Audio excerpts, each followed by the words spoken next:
All right, let's get right into it. We're going to talk about a true American icon, someone you've probably never even heard of. A guy who totally dominated his sport in a time when just competing was an act of incredible bravery.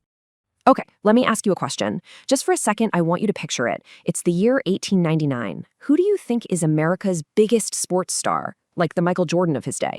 Now, if your brain immediately went to baseball, hey, that's what most people would say. But you'd be wrong.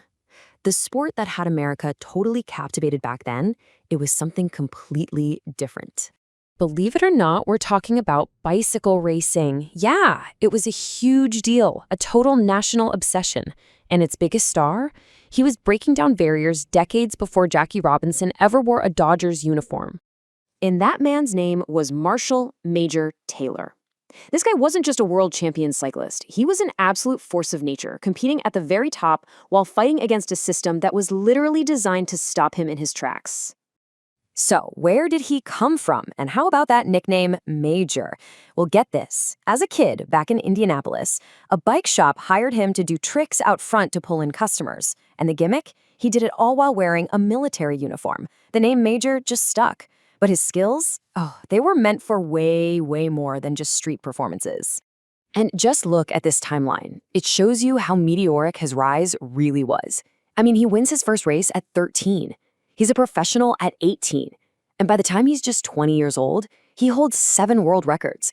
That is just, it's not just talent, you know? That's something else entirely. That's pure genius on 2 wheels. But here's the thing. For Major Taylor, winning the race was only half the battle. His real opponents weren't just the other cyclists. No, his biggest fight was against this pervasive, ugly system of racism that was breathing down his neck at every single race. And look at the kind of stuff he had to deal with. This goes way beyond just playing dirty. We're talking about a coordinated effort to take him down. Other riders would literally form a wall around him. They called it boxing in, so he couldn't use his explosive finishing kick.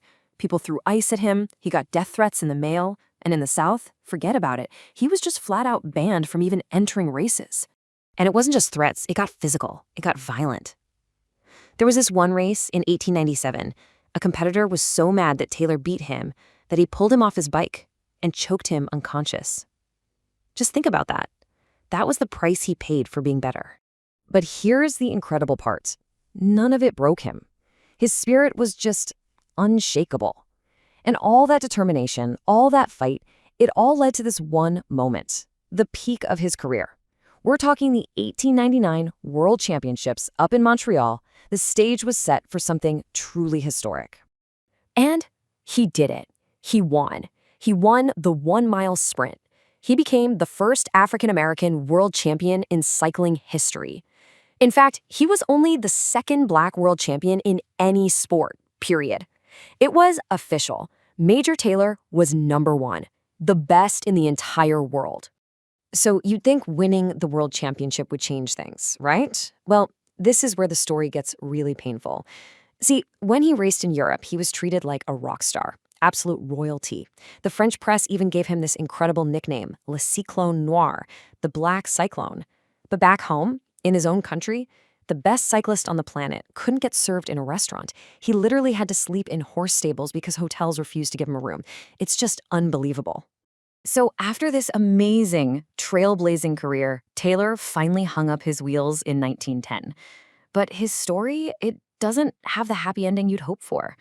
That lonely battle he fought his whole life, it followed him, and it led to a really, really tough final chapter.